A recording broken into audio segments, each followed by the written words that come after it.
What if there were an even better way to clean the oceans?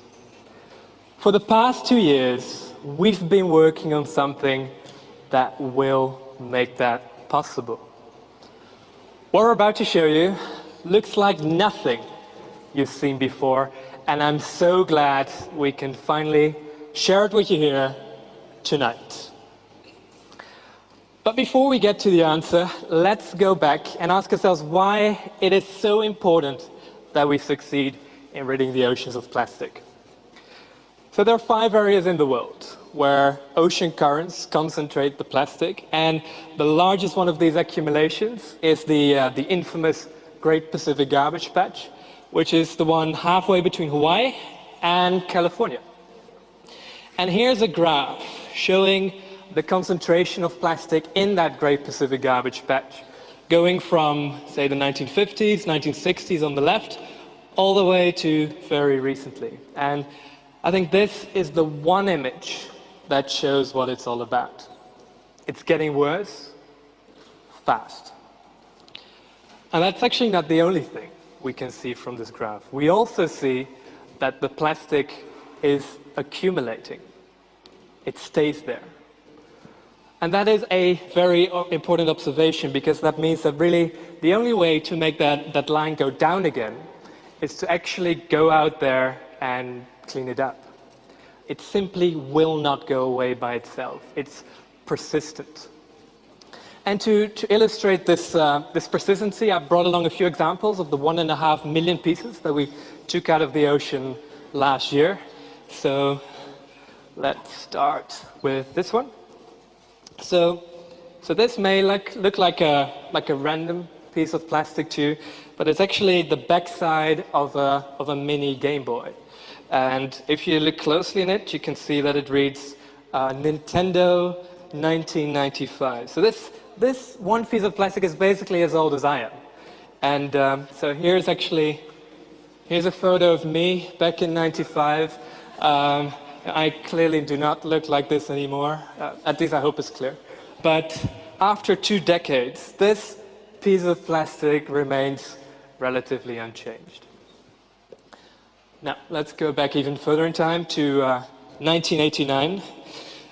You may remember it as the year that the Berlin Wall fell, but that actually wasn't the only thing that happened that year. No, it was also the year that somewhere in Japan, this hard hat was made. Now, and don't forget, this is stuff that we took out of the ocean last year, so it's pretty recent stuff. And, well, can it get even older?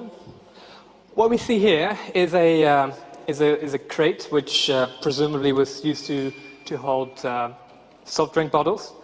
And if you look at the date on it, you can see that it reads 1977. So this thing is 40 years old. 40 years. You know, 1977 was the year Elvis Presley left the building for good, presumably. And 1977 was also the year, for my fellow nerds, the year that Jobs and Woz presented the original Apple II at the West Coast Computer Fair.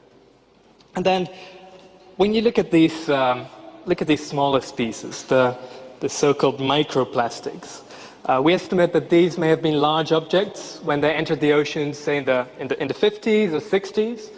But due to sunlight, plastic becomes more brittle as the decades pass. And then it starts to break up into these small but very dangerous pieces. Dangerous because the contents of this dish are the actual stomach contents of a single sea turtle that was found dead in Uruguay last year. So not only does the plastic stay in the ocean, but it also becomes more harmful over time. And to be honest, this is what scares me most, because right now, according to our latest data from all these expeditions that we did, only about 3% of the plastic are these small pieces, but most of it is still locked up floating around in these large objects.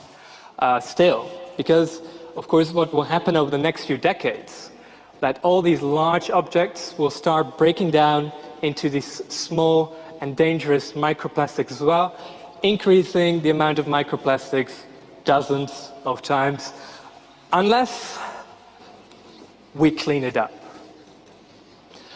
We must defuse this ticking time bomb.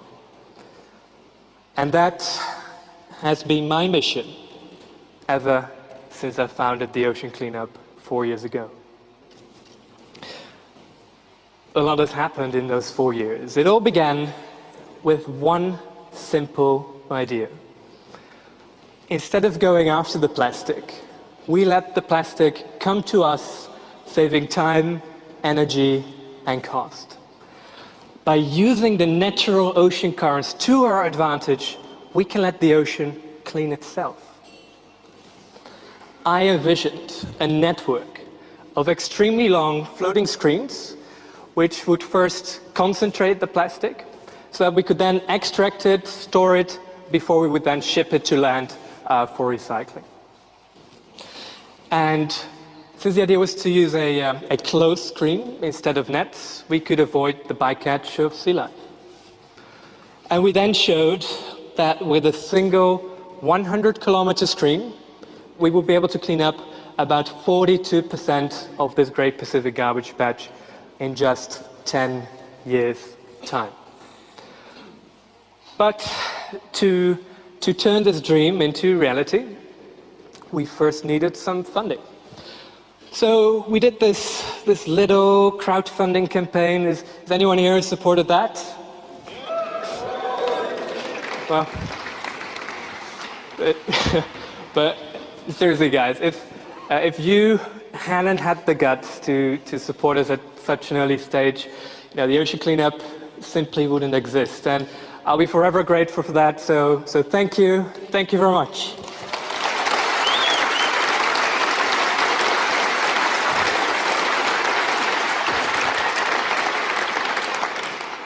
But how do you go about engineering something that is, this new and this uncertain? Now, what we set out to do wasn't to simply improve upon an existing machine. No, we set out to develop an entirely new category of machine. And because there are so many unknowns, you cannot expect that the machine you designed to work exactly the way you want it to the first time around. You have to do it iteratively. So what you do is that you test, you research, you test, you sometimes fail, and then you learn and you repeat until you make it work. And that's what we did. So first, we really had to understand the problem. So to do that, we organized a series of reconnaissance missions.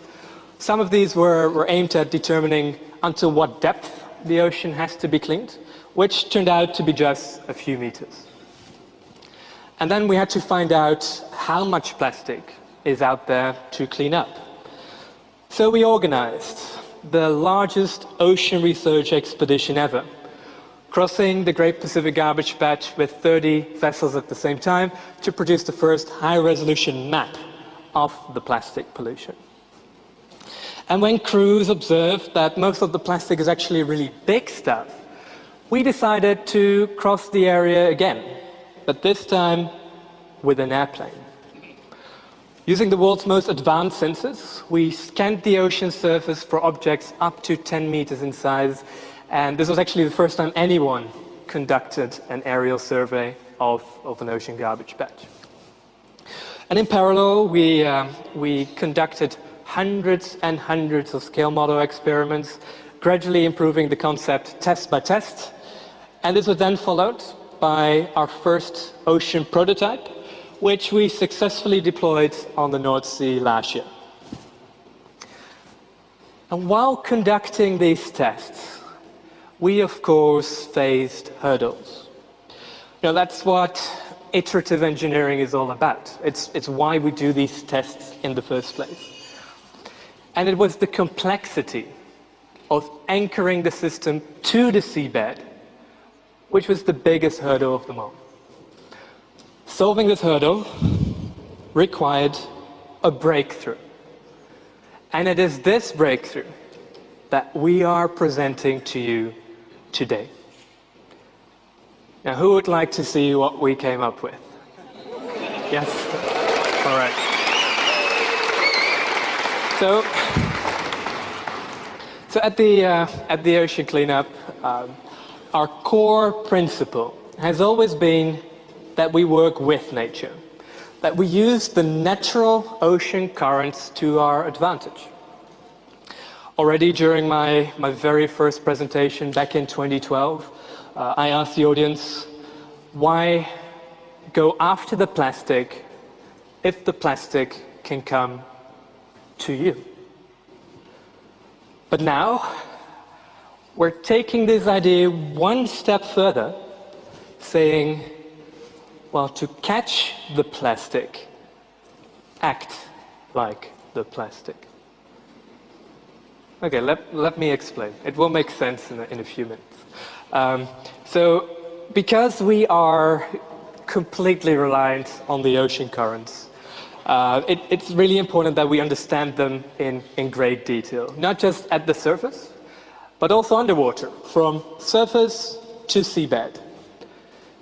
So of course we've been modeling these ocean currents, and while we were doing this, we hit upon something which would have a profound impact on the design. Let's have a look at this graph here. What we see here is the relation between the speed of the current and the depth of the ocean. So what we see here is at the surface, the current is relatively quick. So we get a current speed of about 17, 18 centimeters per second. And then if we go only a few hundred meters deeper, we already get to, say, a speed of 3, 4 centimeters per second. So, a huge difference. So simply said, the water moves fast at the surface, moves slow the deeper you go.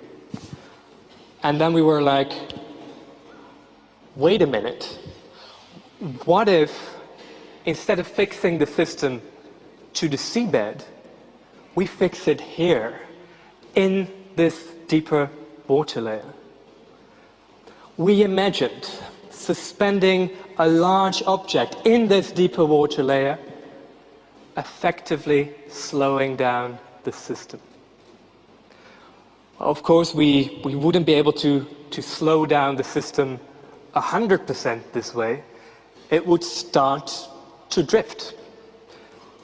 But that's entirely okay, because as long as the system moves slower than the plastic, as long as there is a difference in speed between the cleanup system and the plastic, we will collect plastic. Now just think for a moment about what that would mean. It would mean that we wouldn't need to go down to 4.5 kilometers of depth, which is, I can tell you, it's pretty deep. So we don't want to go there. Furthermore, it would mean that we wouldn't need to understand how the seabed composition is. So whether it's rock, whether it's clay, whether it's sand, it would no longer matter. And it would mean that the system isn't fixed in one direction, but free to rotate and orient itself exactly in the direction the plastic is coming from. So in other words, it wouldn't only be more cost-effective because that installation to put it there is easier, but it would also be more efficient. And who would like to see this in action?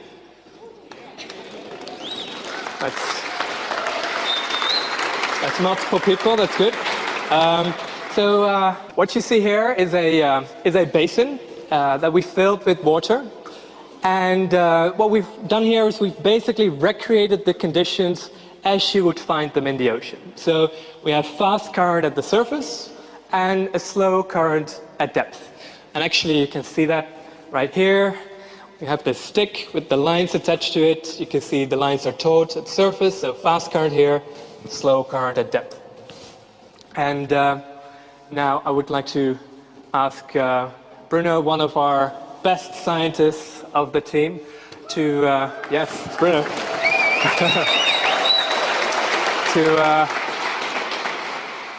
to deploy a scale model of one such cleanup system So we see an anchor here, we see a barrier at the surface, anchor at depth, connected to each other, and you see it starts to drift.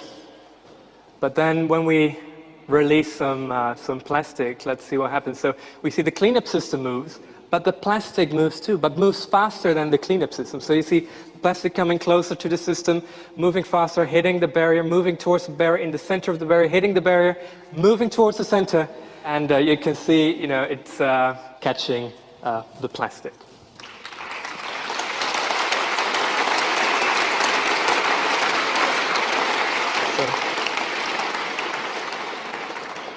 Interestingly, now that the cleanup system drifts, the survivability of the system has also greatly improved.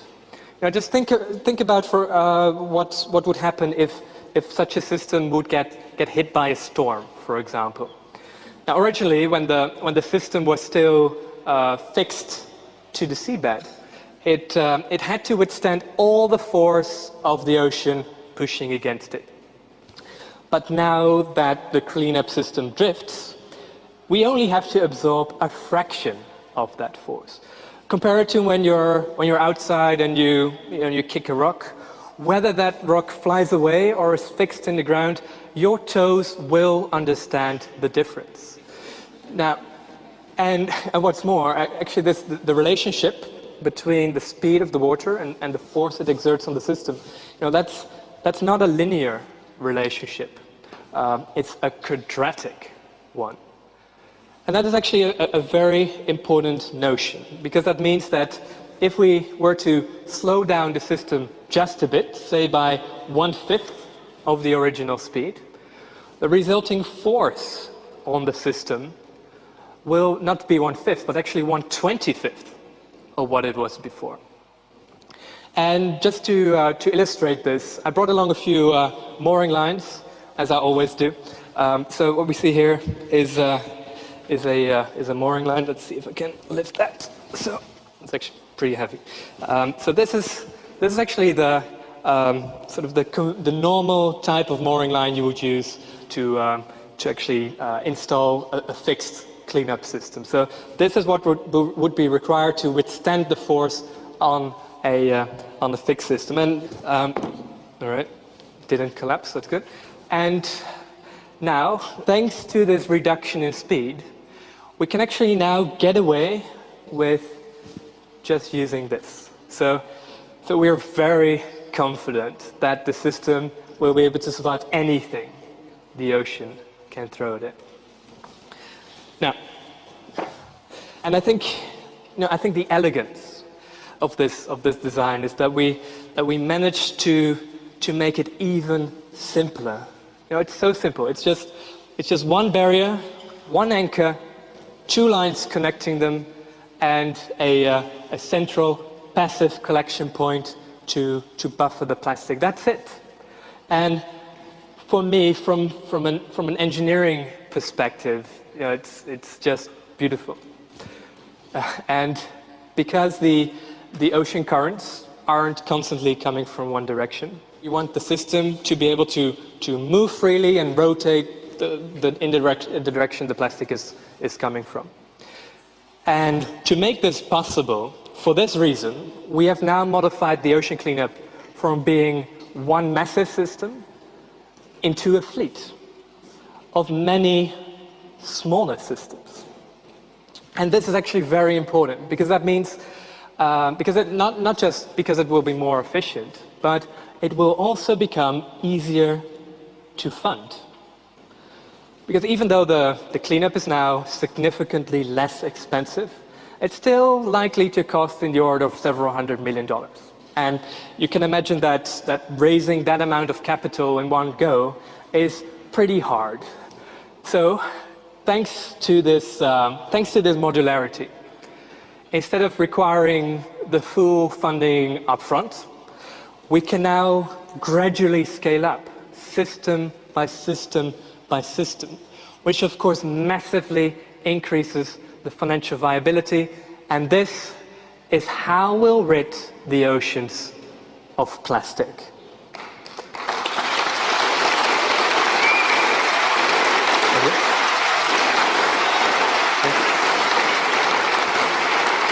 So, so, so you can imagine that when we discovered all this, we felt pretty good about ourselves. However, there is actually one more thing. Yeah. Because we talked about how the cleanup systems drift, but the question was, well, where do they drift towards? Well, to answer this question, we built this computer model, and what we see here are basically 50 white shapes, and each white shape represents one cleanup system, and then all these small blue dots, that's plastic. And then when we start to play this, you can see that indeed these cleanup system moves around, the plastic wiggles around as well, and what you'll notice is that areas start to form where there's more plastic. So these bluer areas and areas where there's less plastic. So these darker areas. And then if you look closely, what you may be able to spot is that what you see is that there, where there is a lot of plastic, you also see a lot of cleanup systems. And that is, of course, because the forces moving the plastic around are the same forces that move these cleanup systems around. So in other words, and so the waves, the winds and currents we're talking about, right? So in other words, there where the plastic goes, these cleanup systems automatically drift to as well. And in a way, it's like a plastic magnet. And because of this plastic magnet effect, it now turns out that the concentration of plastic in front of these cleanup systems is actually 5 to 10 times higher than what they would see if they would just be fixed in a single location. And that is what I meant when I said acting like the plastic. Now,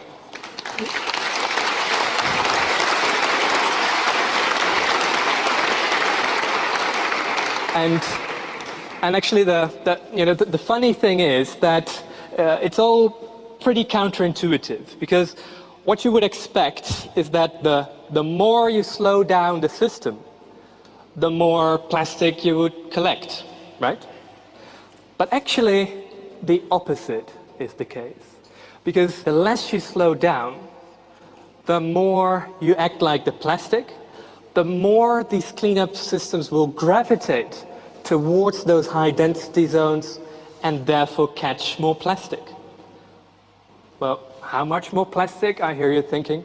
We'll get to that. So what we see here is a map of how the Great Pacific Garbage Patch will look like in 2030 if we don't clean up.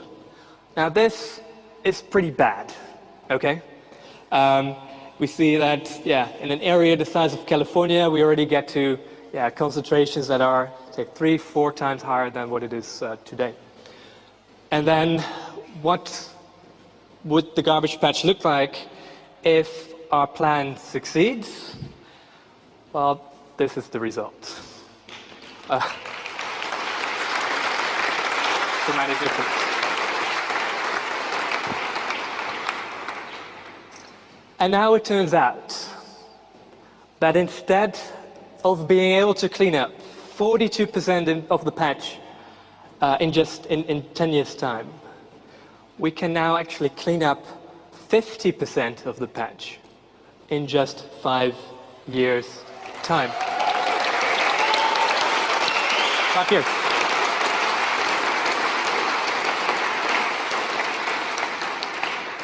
Now, and remember this graph that I showed you at the beginning? Well, of course, we also calculated what's going to happen if our plan succeeds. And let's have a look at the results there.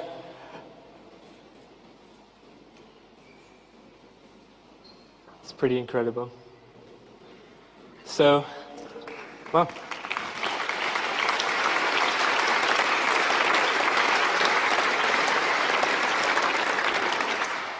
And the thing is that 4 years ago, when I founded the Ocean Cleanup, everyone told me that there was no way to clean up what's already out there, and the only thing you could do is avoid making it worse. But to me, that was just such an uninspiring message. Don't we all want a future that is better than the present? And now we are able to show with data that we can actually make things better again. And we can do this, and we must do this, and we will do this.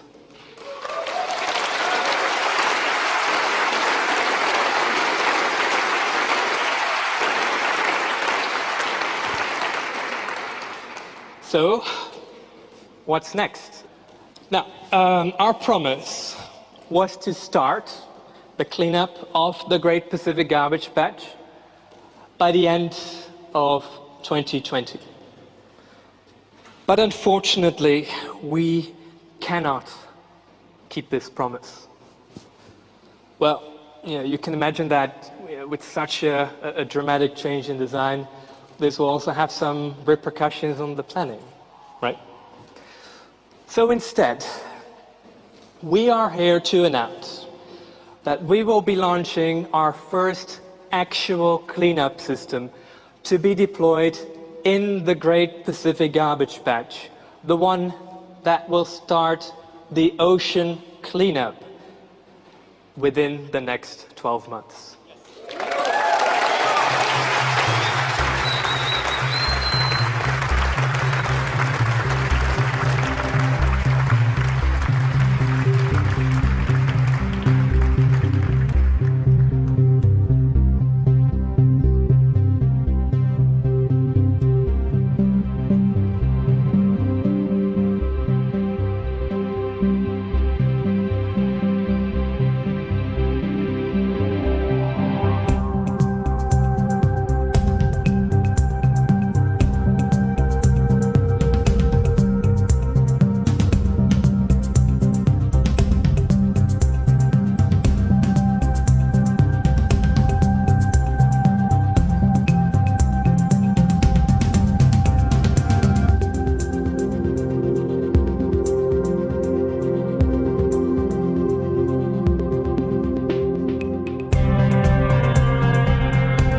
So as you know by now, at the Ocean Cleanup, we're pretty good at making computer renderings. But soon, all of this can actually become reality. And that reality is closer than you might think. At this very moment, the first parts of the system are already in production, including this one, the first element of the floating pipe of the barrier, which is being made in California right now. But I would say that it is even closer than you might think. Do you get it? Maybe even as close as behind this screen?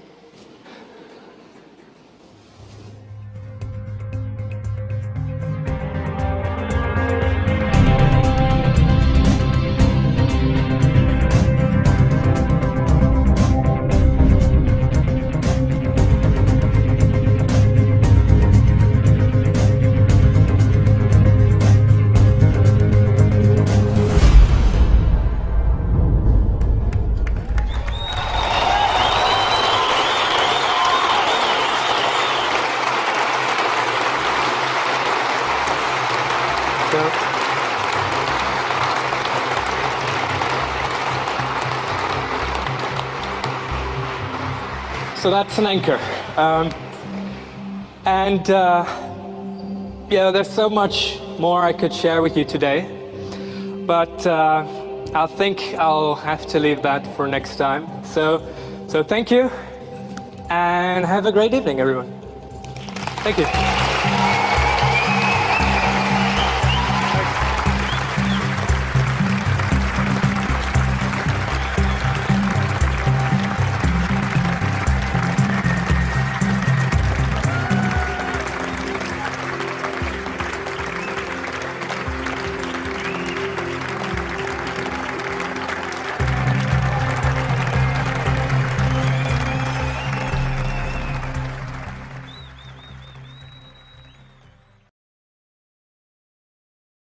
Hello and good evening. Welcome.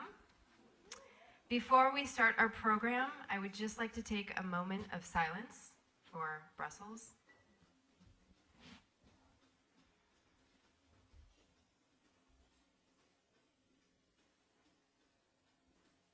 Thank you. Welcome, everyone, to the very first Environmental Media Association and the Nature Conservancy Speakers Series event. You are the first ones in this hopefully long series that we continue to make. I'm excited to be here tonight representing the EMA board and being the moderator of this evening. Thanks, Asher. The EMA and TNC Speaker Series will team up with some of the most important social and environmental NGOs for engaging conversations, panels, and keynotes with the brightest minds from all over the globe. Each of our events will not only be accessible to our audience, but also available to view online on our YouTube page and our brand new Environmental Media Network podcast channel. Okay? As some of you may know, I've been, since I was a teenager, I've been dedicated to coastal and marine issues as a member of Gila Bay for feels like over 20 years now. As well as the EMA, I will always be one of the first people to lend my voice to issues affecting our ocean and the coastline. Many years ago now, some of our lovely panelists from Five Gyres, we met up and started working together to ban the plastic bags from the supermarkets, which finally got passed. Yay! But hold your clapping, because we're now having major issues with it, and it's being threatened, and we'll talk about that in a second. But while we were stumping for the plastic bags, the Five Gyres Institute began working on their next challenge, pushing through legislation on another danger facing our oceans, which is microbeads. The subject of tonight's discussion, microbeads versus the environment, the hidden danger. Okay, so what is a microbead? Why is it dangerous? And even though manufacturing microbeads in the United States will be banned in 2017, will that really affect the damage these tiny pieces of plastic are doing to our oceans and coastlines and fish? Let's find out. Here on our panel, we have Dr. Stephanie Weir, lead marine scientist for the Nature Conservancy, Asher Levin, Director of Business Development for the Environmental Media Association, Dr. Marcus Erickson and Anna Cummings, co-founders of the Five Gyres Institute. Yeah. And a little bit later, we'll be hearing from former Santa Monica Mayor and current State Assembly Member Richard Bloom. So Asher, please come up here. Thank you. All right. Here we go. I don't know if I even need the mic. Hi, everybody. Welcome to the first speaker series. We're very excited about this. This was something that we had a conversation, Stephanie's associate, who is not here tonight, Jeff Rochester. We've been trying to work together on something really fun and really cool for a while, and we thought it would be fun to start this process by doing these speaker series events. We'll be doing a ton of them, hopefully a bunch a year, both in this country, and then hopefully everywhere else. We will have a celebrity moderator like Amy here, and a panel of experts like everyone except for me. And we will put it on our networks, and everybody will be able to see it and get educated about all things environmental. Just a little bit of housekeeping. First of all, We have a message from Dan Jacobson, our friend from Environment California, who helped pass the plastic ban bill. As Amy alluded to, it is now under the risk of getting repealed.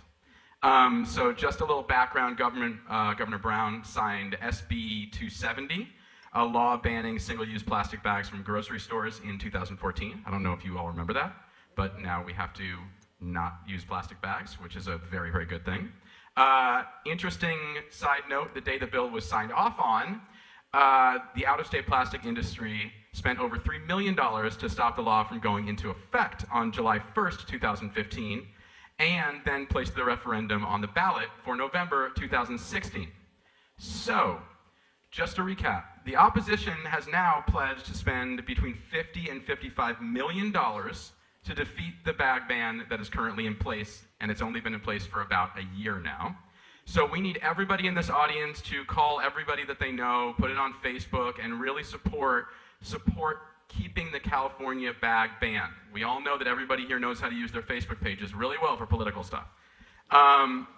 So, having said that, one more time, I just want to thank Anna and the Five Gyres team for letting us use this wonderful place for our first event. It is beautiful.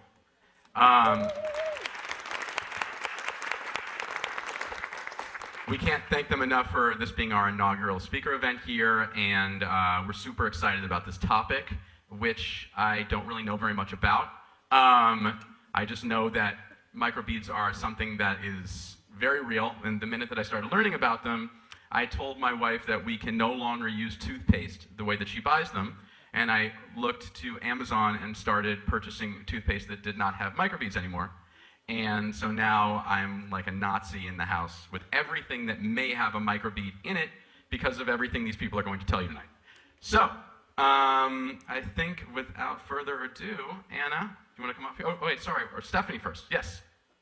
There we go. It's the first time it kinks out. Stephanie is going to talk about the global effects of plastic waste in the ocean and the coastal areas, which is not just about microbeads. It's sort of runs the gamut.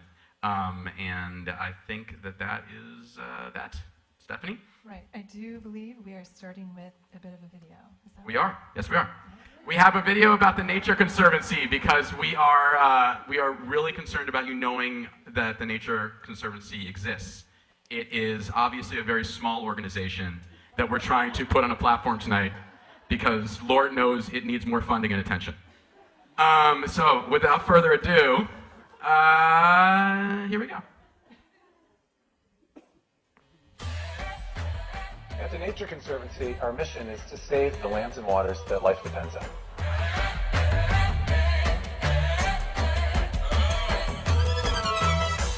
We do land-based work, but also marine work, freshwater work, climate policy, advocacy, the whole kit and caboodle.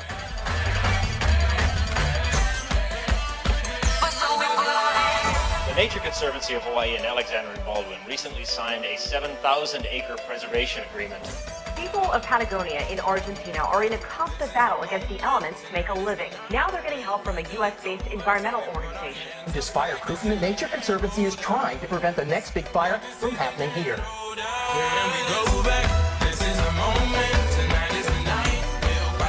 The Nature Conservancy served on Governor Cuomo's 2100 Resiliency Commission. Nature Conservancy played a major role in this summit.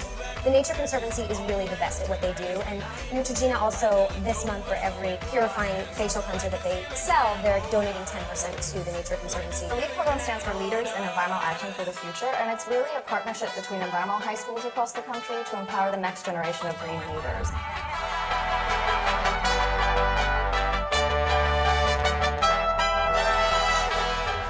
I'm Macklemore. I'm Ryan Lewis. What will you do for Earth?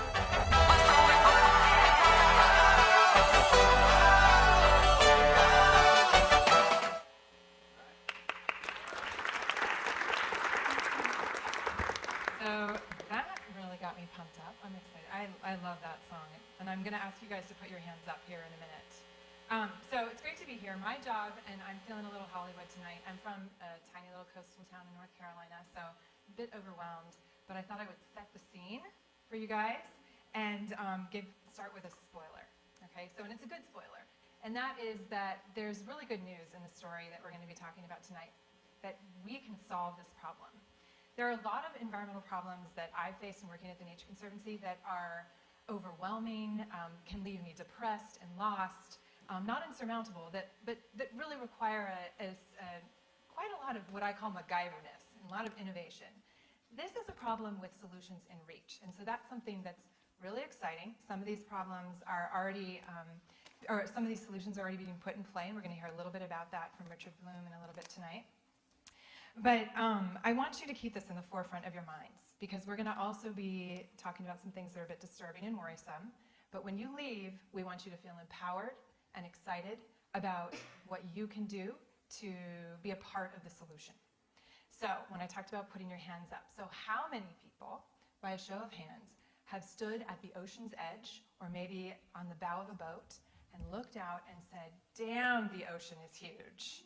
It's vast, it's endless, it's infinite, right? Okay, so millions of you, and billions probably more, have been looking at the ocean in this very same way. And this has been going on for a millennia, right? And it's a big problem because we have seen the ocean as this limitless space that we can really do anything we want with and really not have much effect on it. But it's become our dumping ground. And what we've learned is that we certainly have done a lot to impact the oceans. There is not a single patch of ocean out there that has not had some sort of human influence. There's no pristine sea, despite what you may hear. People like to float that around, talk about it. We can talk about that over cocktails. It's one of my least favorite words, pristine, because it just doesn't exist anymore and we have to face that fact. But, you know, that doesn't mean that we can't do something about it. We're learning that we've really suffered from this idea that the ocean is too big to fail. What we're learning now is that there are baby salmon in Puget Sound that are showing up with cocaine, caffeine, pharmaceuticals, petrochemicals in their tissues, and these are just the baby salmon. But this isn't obviously a West Coast issue. It's an East Coast issue. New York City discharges 500 million, sorry, that's hard to get out, million gallons of raw sewage into the Hudson River every week, right under the noses of clueless New Yorkers.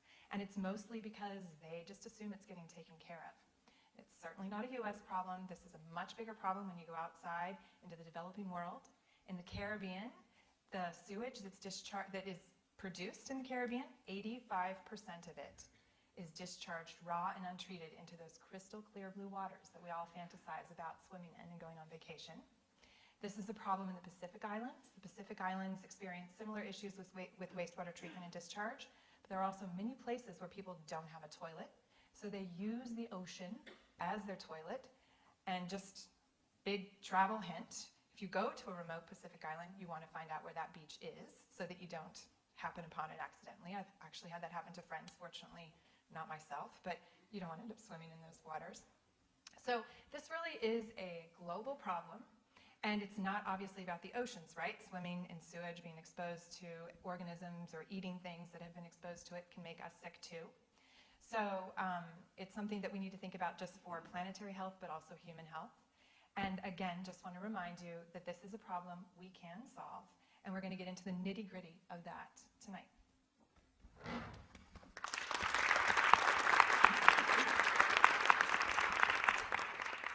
Well, good evening, and thank you. A special thank you to Asher for really spearheading this whole event tonight. Yes. So this might sound like a strange thing to say, but I can say it amongst this crowd. It's a really exciting time to be involved in the world of plastic garbage. We've seen this movement come a long way. We've watched the issue of plastic pollution rise from relative obscurity to popularity in a very short period of time. From a nascent issue in my childhood to now a major global movement around the world, attracting interest from brands, from activists, from global leaders, and it's really happened in such a short period of time. But what's interesting is that both the science and some of the opposition, the battles between industry and grassroots activists go way far back, back to the early 50s and 60s. It was in the early 50s that plastics first were heavily marketed in a big way to consumers. Some of the ads like this is a real ad from DuPont, from Gets Better, from Life magazine back in 1955. Good things are twice as nice in cellophane.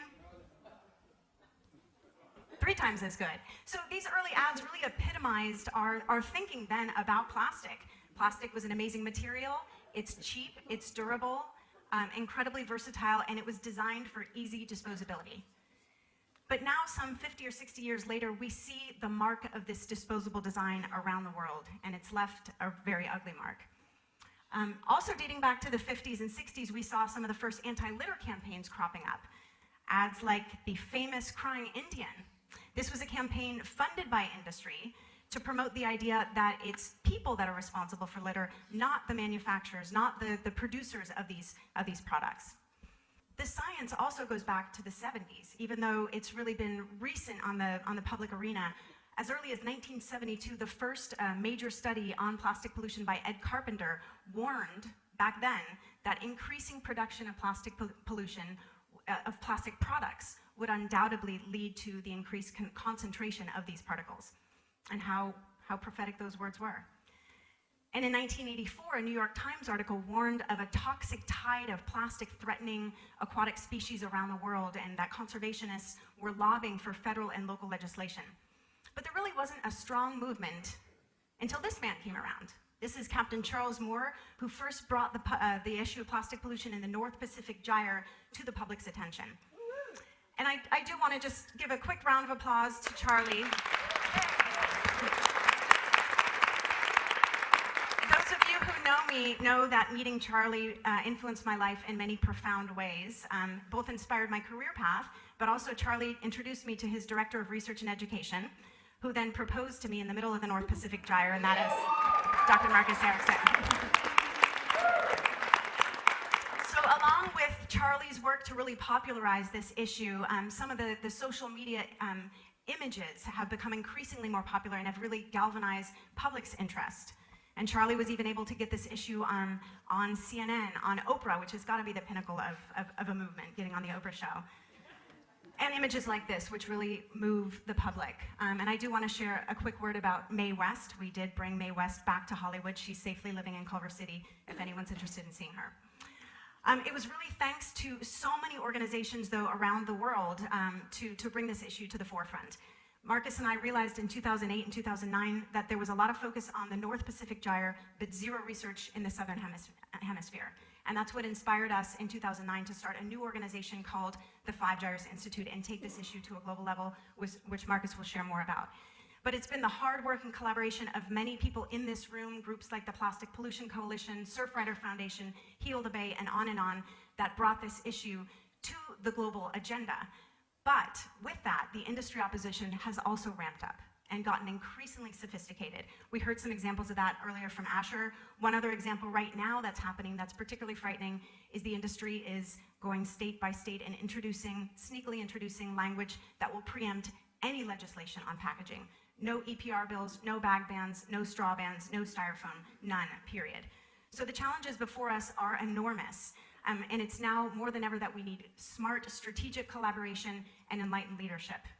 And with that, it's my great pleasure to introduce one of those enlightened leaders, California Assemblymember Richard Bloom, without whom we would not have the federal bill today on plastic microbeads. So a round of applause for Richard Bloom.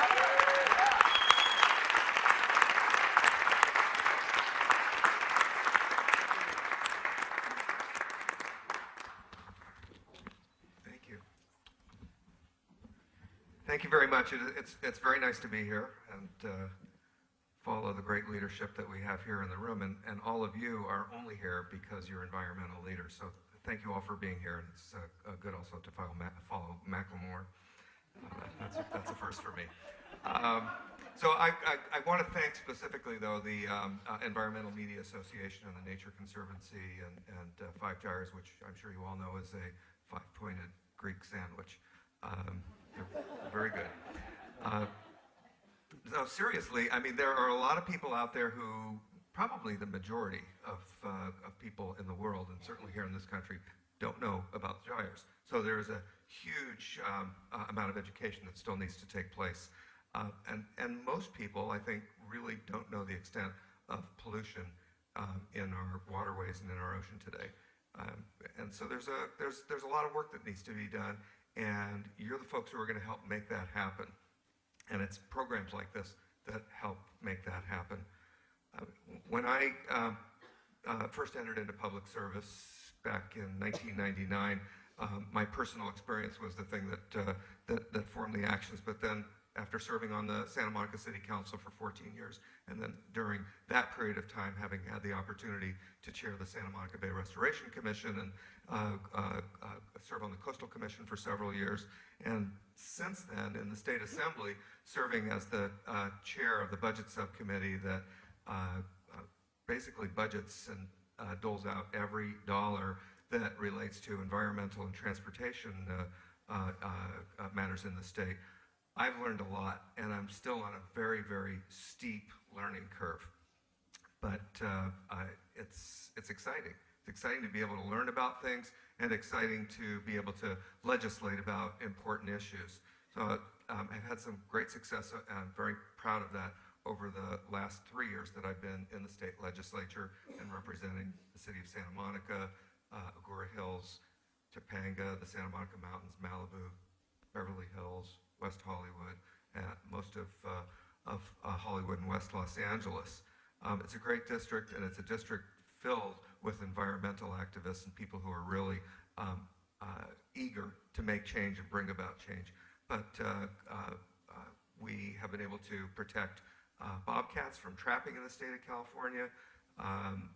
Last year, we passed rodenticide legislation that banned the use of, except in very limited circumstances, second-generation anticoagulant rodenticides that, for those of you who haven't heard about this, small animals, rats and mice, would ingest the rodenticide and then were taken by larger prey, and pretty soon P22 and other animals, that great mountain lion that we've seen photographs of, were becoming ill as a result of ingesting rodenticide. Well, we found out that bill isn't quite doing the job, and so we're taking a second look at rodenticide this year. But I want to point out also that last week, SeaWorld announced that it is banning the captive, the captive breeding of orcas, and that was, you're probably thinking I'm going to say, well, and I did that. Well, I had a small role to play in that, and it was very public, and people took notice. But the reality is there's millions of people, and I mean millions of people, who are engaged on this issue around the world, and they're the ones who made it happen. I just carried a little piece of legislation following the film Blackfish, which played an enormous role in raising that public awareness, and SeaWorld started losing money, and they made a smart business decision and a smart animal protection decision, and it's the beginning of big changes there. It's something I played a small role in, I'm very proud of. And then, thank you. And then there was AB 888.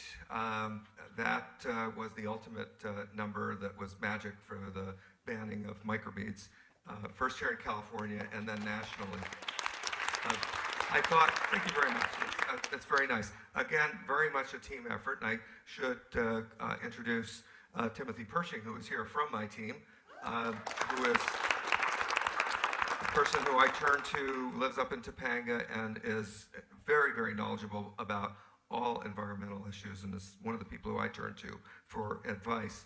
But this bill was AB 888, but before it was AB 888, it was AB 1699. Just a bunch of numbers, but it took 2 years to push this legislation past, and a lot of work on the part of my team and on the part of a lot of advocates out there. In retrospect, what seemed like an eternity to get the bill across the finish line was a very short period of time when you compare it to the amount of time that we've been working on the plastic bag issue.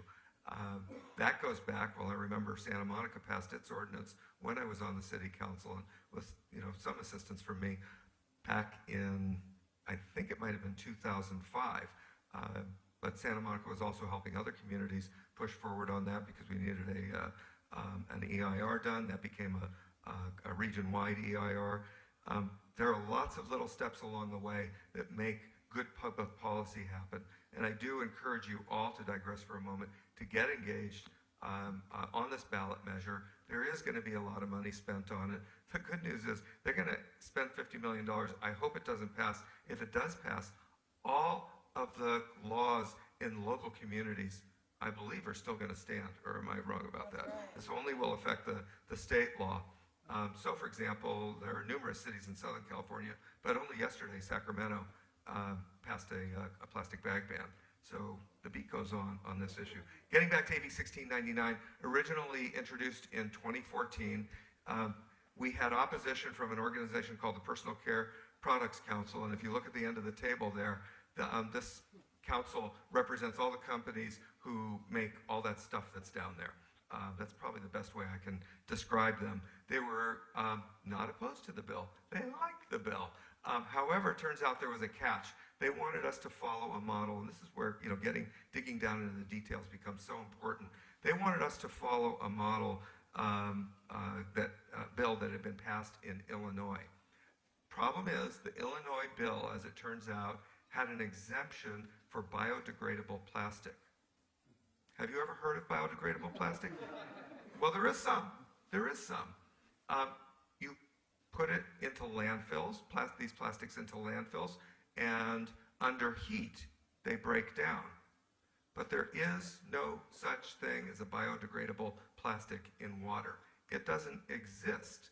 Now, I think it does exist in some chemistry labs, and I think that the plastics industry created this exemption because they then wanted to replace these microbeads that are in these products down on the end of the table with what they called biodegradable, but we didn't know what that was going to be. Was it going to be biodegradable? Did that mean breaking up the plastic microbeads into smaller plastic microbeads? Did it mean breaking up into chemical compounds, some of which might have been more dangerous than the original? We didn't know what it was, so that's why the bill took 2 years. We put our foot down. They laid down the gauntlet, and we fought. The bill passed the Assembly in its first iteration. It got to the Senate floor. It failed by one measly vote. I'll never forget that. That was a tough moment. But we brought the bill back in the last session, and lo and behold, I think when the industry realized that we weren't going away, that we were going to push this issue as long as we had to, and when my colleagues started realizing what this meant, they all said to me in the first iteration of the bill, biodegradable, that's great. How could you be against biodegradable? Well, every member of the Assembly and Senate, I had to sit down and have a more detailed conversation than the one that we just had. That takes time. This educational process is extremely important. So, lo and behold, last year in 2015, the bill came back as AB 888, started out with the same opposition, but little by little we were able to chip away at the opposition. The Personal Care Products Council finally got fed up and realized that, in fact, we were right. This was a rational, logical argument and approach that we were taking. We made some proposals about how we could look at biodegradable products in the future and find a way to approve them through scientific analysis. And if we knew that they weren't going to be causing any environmental degradation, then great. We weren't going to oppose them. But they didn't want that. They passed on that idea, which was, in retrospect, really kind of stupid for them. Because they could have had that and potentially had those products in their products in the future. So we were left. The council went away, but what we were left with was opposition from Johnson & Johnson and Procter & Gamble, not inconsequential companies who have ample resources to hire lobbyists and make their case. But the tide had already begun to turn, and at the end of the day, the industry was unable and unsuccessful in its attempts to kill the bill. It ended up passing by a very healthy margin and was signed by the governor with continued opposition. And then a very interesting thing happened.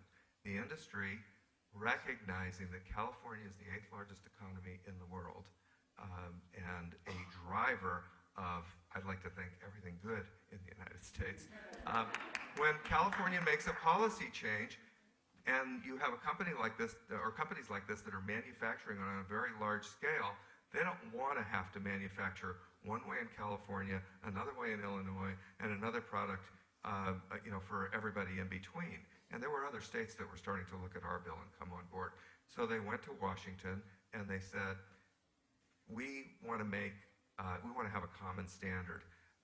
And the really interesting thing that happened here was some Democrats in Congress took note, started working with them, but said, we'll only do it if we pass the California version of the bill. Now, you didn't hear much about this in the news. It wasn't a big news item, but this got passed with the budget at the end of 2015. It became part of the overall budget package, and it was pushed through because the industry wanted it pushed through. And that's how the budget, the same budget that Republicans and Democrats fought over, that Republicans blocked for month after month after month, that's the same vehicle that got this bill passed. And it became a national standard. And I think an interesting model for the kind of work that needs to be done now on a whole range of other environmental issues. I mean, you've heard about some of them already. You already know about many of these issues. The microbeads issue just scratches the surface of plastic pollution in our oceans. One of the things that we started to think about this year, brought to us by advocates like Five Gyres, are the synthetic microfibers that are in the clothes that we wear and are, go in the washing machine. Some of them come out, they go down the drain, and just like plastic microbeads, don't get caught up in our water treatment filtration systems because they're just too small and they're ending up in great quantities out in the ocean. Again, another small example that exists on a large scale throughout the world. One by one, we need to identify these, find the solutions, and find good ways of addressing them and ending this epidemic of pollution that is afflicting the oceans of our world. Thank you very much.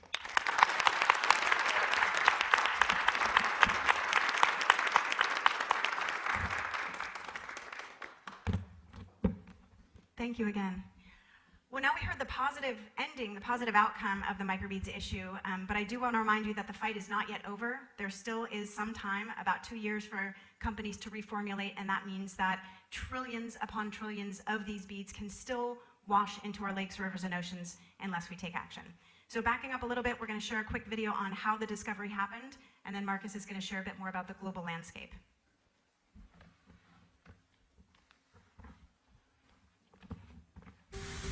They give us oxygen, they regulate our climate. Our oceans give us food.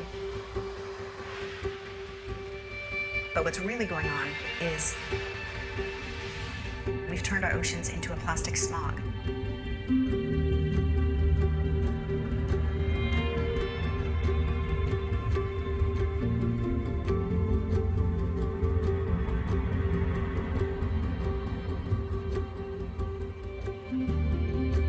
We set out with a mission to research plastic pollution in all 5 oceans and then leverage those findings back to land to drive solutions. We began in the North Atlantic, was our first expedition in 2010. We did the South Atlantic, across the Indian Ocean, the South Pacific, Chile to Easter Island, then up to North Pacific, finding microplastics in 21% of the planet's surface. Out there in the oceans, you really can't even identify the product because it's so broken down. I mean, how do you solve the problem with this? I can't point to a company, I can't point to a country. You gotta get closer to land, into our rivers and lakes. So we went into the Great Lakes doing the same research, the same methods that we've used in all 5 oceans. There we could point to a country if we found something. Canada and the United States share those waters. We began to find these small, perfectly round little spheres. 1/3 millimeter in size. I'd never seen that anyplace else in the world. We had a hunch what they were, went to your local pharmacy. We got the facial scrubs, the one that even say microbeads on the front. Put them through a sieve, and there they were. They matched. Polyethylene and polypropylene. It's a designed microplastic that goes on your face, down the drain, out to our rivers, lakes, into the ocean.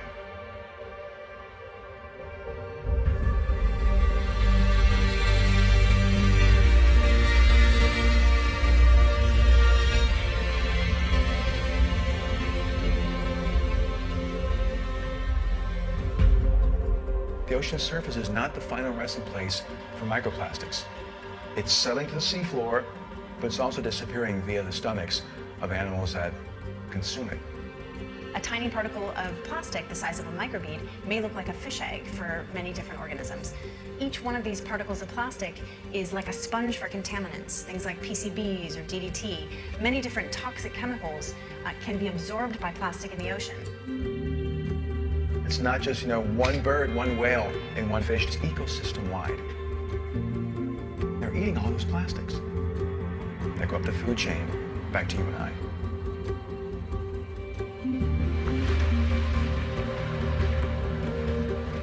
Whether or not we're a fish eater, we all depend on the oceans for health. Everyone has a local lake, stream, or river, or a watershed that they care about. We can change our throwaway culture, the way we treat each other and the environment, and make it much better than it was last century. You can start with these facial cleansers and toothpastes. With these microbeads, these designed microplastics, which you cannot recycle at all, that's a design that needs to be changed.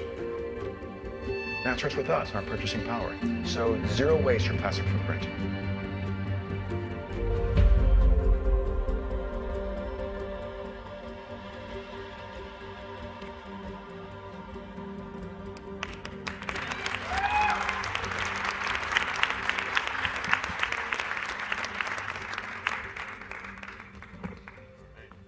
Erickson, the Director of Research for the Five Gyres Institute. I'd like to take a few minutes to share with you some information based on our research, some things that you can use, information you can use, and I'll do a demonstration in a second of what these microbeads look like, something you can do as well.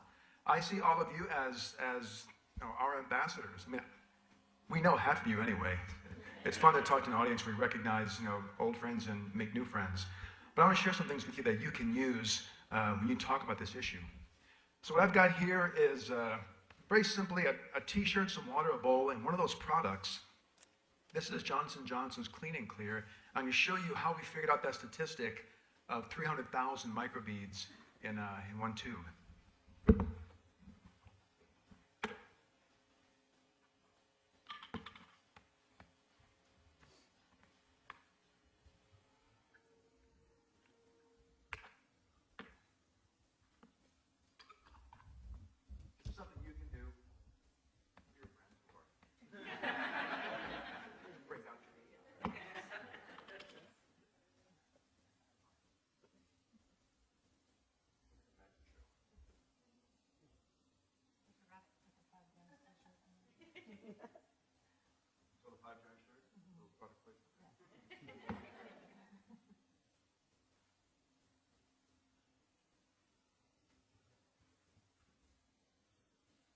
So that was one application you might put on your face.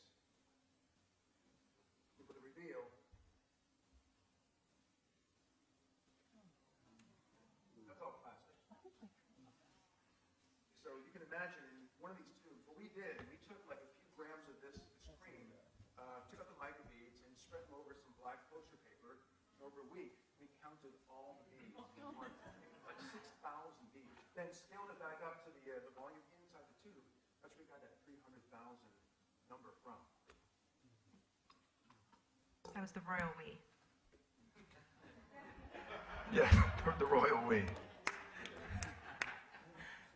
So I want to show you a couple slides. So here's the kind of work that we do out in the oceans on our expeditions. And I see a few crew members here. Dave Stover, I can see you. We sailed together this past summer. This is our Arctic expedition, actually heading up to the Arctic Circle around Iceland. And we use this net. It's like a modified pole skimmer. You drag it across the ocean surface, you reach the back of the net, and you dump the contents into a jar, and again, you count all the microplastic particles. Next slide. And a typical sample looks like this, where you've got some marine life. Here are some jellies and little crabs, but abundant microplastic particles across the surface. We've done this over 1,000 times on about 20 expeditions. Only twice have there been no plastics in our sample, and that was in the South Pacific near the coast of Chile. And a week later, we were counting 400,000 particles per square kilometer in the center near Easter Island. Next slide. So this is the map. The little dots are where we have sampled over the last 6 years. And the background image is our modeling study done by Laurent Lebreton, looking at where, based on currents, where debris might flow and accumulate, based on debris coming out of rivers, off of densely populated coastlines, coming off of ships and shipping lanes. And the assumption is you've got the 5 subtropical gyres, North Atlantic, South Atlantic, North and South Pacific, Indian Ocean, and then hotspots near coastlines. You can see the Bay of Bengal, the China Sea, South China Sea, Mediterranean, the Gulf of Mexico are hotspots as well. Well, we took all of our data and used the data to sort of put numbers to the model and came up with the first estimate published about 13, 14 months ago, first estimate of all plastics of all sizes in all oceans. And that magic number, 250,000 tons. And you saw from the video, that big number, about 92% of that are particles the size of a grain of rice or smaller. Now in that video, I think I said 21% of the ocean surface is covered with plastics. Next slide. It's really all of the ocean. So I had a chance this time last year to go to Antarctica. We're finding microplastics there as well. Our next expedition with 5 gyres is to go into the Arctic, around the west coast of Greenland, around Baffin Island, Labrador Sea, and the Northwest Passage, and look for micro and nanoparticles there as well. So this idea of a plastic smog is what should replace the idea of a garbage patch. You've all heard of the garbage patch, right? It's a bit of a misnomer. There is no real dense accumulation with boundaries. It really is everywhere. It's toxic, it's small particles primarily, and global distribution. Much like the pollution in our air, it's the same distribution in our seas. Next slide.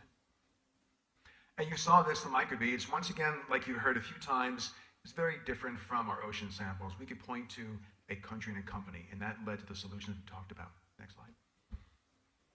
And then you mentioned, Stephanie, in New York, in the Hudson River, 500 million gallons a week of raw sewage. So, David Stover, you remember, we were finding plastics in all of our trawls. We left Miami, this is last June, and sailed to the Bahamas, Bermuda, then to New York City. 38 samples, plastic in all of them. This is our last sample in the Hudson River. And it was perhaps more plastic than most of our previous samples combined. This is raw sewage. So in all that junk is a lot of plastic.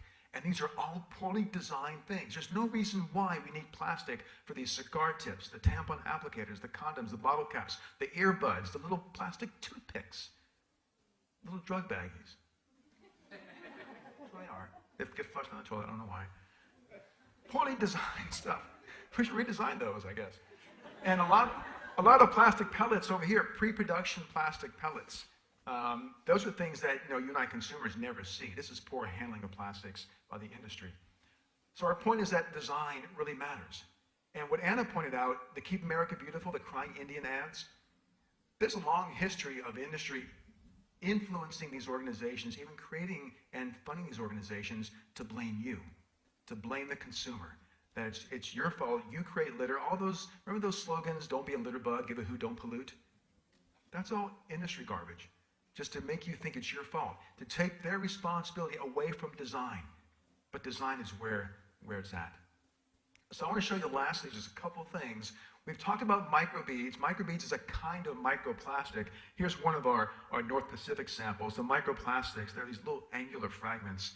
And again, I don't know, what product, which company, which country. But almost every ocean expedition we've been on, we also find big trash. From the microbeads to the macro debris. This is one of these call it a net bolus. Ocean is an amazing seamstress. She can sew trash together. There might be, we tore one apart, found 89 different kinds of net and line and rope, all sewn together. When we found this net, there were 3 fish stuck inside of it. This net could be 20 years old, still fishing. And you mentioned, crab pots and fish traps that get lost, that are fishing. And I'm sure catch more fish, kill more marine life as trash than they were ever used to catch fish. But I want to show you something else. And this once again is all this information I'd like you to use to come up and take photographs afterward and use it to share with others. So 4 months ago, I had a chance to go to the Middle East. Went to Dubai and Qatar and Kuwait and Oman, a little tour of that region. And I met this man, Dr. Uli Werner. He's He's a German scientist, lived in Dubai for 28 years, and he said, Marcus, I want to show you something. Take one day and come with me out in the desert. So we drove at least 20 miles, I mean, deep into the desert, far, far from the mayhem of Dubai. And we're going over these beautiful, powdery red sand dunes. Amazing landscape. And there are a few little herds of camels out and about. And we come over this one dune, I'm looking across, and I can see little patches of white here and there. And each one was a skeleton of a camel. And Dr. Werner said, let's go find one, and let's see what's there. So we get to this one skeleton, and he grabs a rib, he hands me a rib from the skeleton, pulls it up, and we begin digging, using the ribs themselves.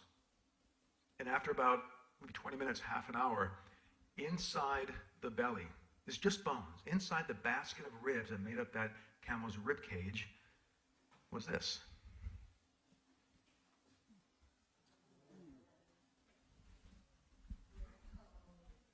So this is somewhere between 300 and 400 plastic bags this camel had eaten.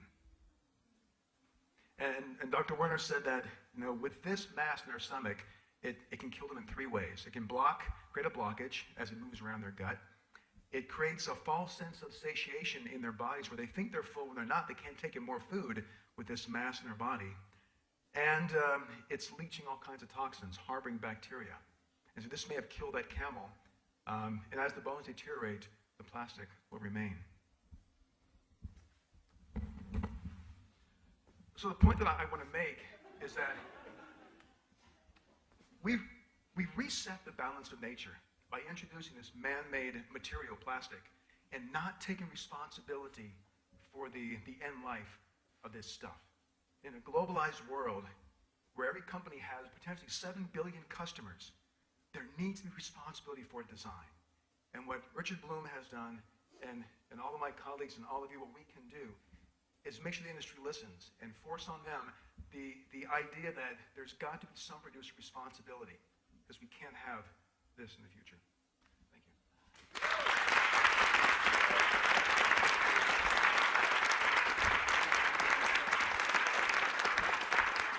And again, come and take photographs after. I want you to share this.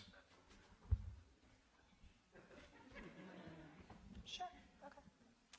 So I just want to highlight a couple of things. We wanted to make sure everybody was really clear on why microbead plastics are so dangerous. And there's a couple of reasons why they should be of concern. The first is they're tiny, right? So by definition, they're tiny.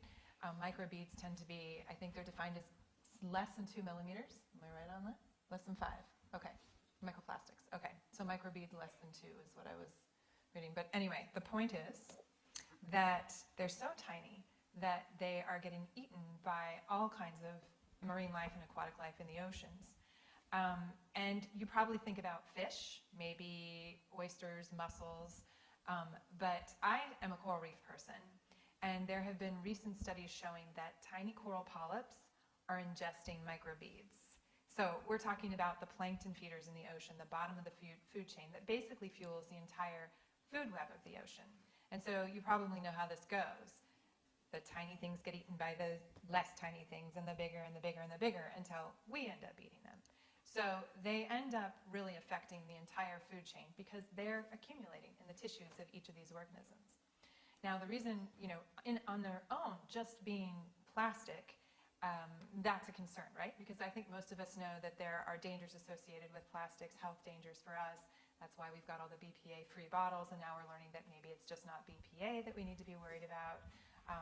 These are known as endocrine disruptors that link to cancer, just messing with your hormone systems. They do the same thing in other wildlife, so this isn't just something that we need to be concerned about. It affects the reproductive capabilities of ocean organisms. But the other thing about them that's so fascinating, and you alluded to this a bit in the film, is that they're like these tiny sponges. They basically pick up hitchhikers all over the ocean, and not the good kind of hitchhikers, the ones you want to avoid. They attract all kinds of nasty toxins. So you can have one microbead that is 1 million times more toxic than the ocean water around it. So these are very toxic, and they're making their way into our food supply. So this is a real concern, and we are only just beginning to understand how much of an impact they can or potentially are having on our own health, but they're certainly also having an impact on wildlife. So also something for everybody that's really important to understand is how they're making their way into the ocean. So I think we've heard a lot about personal care products. Obviously, those are making their way through us flushing them down the toilet, washing them down the drain. We're putting them into our wastewater. And our wastewater systems do not address these microbead plastics. So we can get rid of pathogens, we can get rid of nutrients. There are a lot of things we get rid of in our wastewater processes, but most of them do not address microbead plastics. So they go out with the treated water. They're discharged with the treated water and make it their way back into the environment. The other way is this other big problem of just solid waste management, which is us dumping plastic into the ocean or into landfills. So they end up in the ocean in many cases. And those plastics are just degrading over time. And so they end up being what we're calling microplastics, these what you've basically got in that bottle, right? So that's the other way that they're getting into the environment. So this really is an opportunity because we know exactly how they are getting there. We can prevent them making their way to our body, to our lakes, rivers, and oceans. They don't have to get there. We don't have to even devise wastewater treatment programs. I mean, we probably should, but we don't have to because we can just prevent their discarding into the oceans by either not using them or finding other ways to dispose of them. All right, cool. Well, yeah, you give me All right. a Joe. So now that we've heard about the microbeads and microplastics, let's turn this conversation into consumer action and advocacy and what we can do on a personal level and how we can get involved. And so Asher, Yeah. will you take that over? Yeah, so I don't know how many of you out here are friends of the Environmental Media Association, Nature Conservancy, Five Gyres, but just a little quick information about EMA. For over 25 years, we have been dedicated to creating advocacy and action through film and television and the media. That's kind of what we were founded to do. Today, the media means a different thing. And our programs like this and programs like the one I'm about to tell you about are sort of the next logical step of that, actually taking the idea of creating a narrative around environmental issues and linking them with true engagement pieces that we can all in the audience and in the ether of social media create action from. So, yes, so what we're going to talk about now, yeah? You're going to have to skip ahead if you hear me. Okay. How do I do that? Oh yeah, what happened to that? It's okay. Oh. So we can save it for a question. Sure. Yeah. So about, I'd say 3 months ago, 4 months ago, a guy stepped into my office, and he was a very good-looking surfer guy, just come down from Humboldt County. And he said, I have this thing I want to do, and I don't really know exactly how to do it and who to do it with, but I think I have a story to tell, and I think that my story can make some real change. And his name is Chad Koenig, and he's not here tonight because he's working on his sustainable farm in Humboldt County and planning this incredible adventure that we're going to be doing with him over the summer. What he enjoys doing, aside from being a pro surfer and owning a sustainable farm in Humboldt County, is kind of crazy. He likes to paddle on his board down long periods of time and miles down the coastline to raise awareness about various environmental missions. And a few years ago, he paddled down from, I believe, I may be wrong, but I believe it was from Santa Barbara down to Mexico, and to the top of Mexico. And the year before that, which is what this video is, his first paddle was from San Francisco down to Santa Barbara to raise awareness about fracking. So I'm going to show you this video, and then we're going to tell you kind of what he's doing next.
So that was one of Chad's missions. He wanted to up the ante. That was the first thing he said. And he said he didn't want to just show people that he could paddle long distances. And then he told me that his next plan was to paddle even longer distance. So I don't really know if he understood that the implications of going longer was definitely going to put more emphasis on it. This time, next summer, which is this summer actually, Chad is going to be paddling over 1,000 miles from the top of Washington State all the way down to San Francisco. He is going to be paddling to raise awareness about a variety of coastal and marine issues all the way down the coastline. And we are going to cover him in a variety of different ways. We have teamed up with the Nature Conservancy and Five Gyres, conveniently.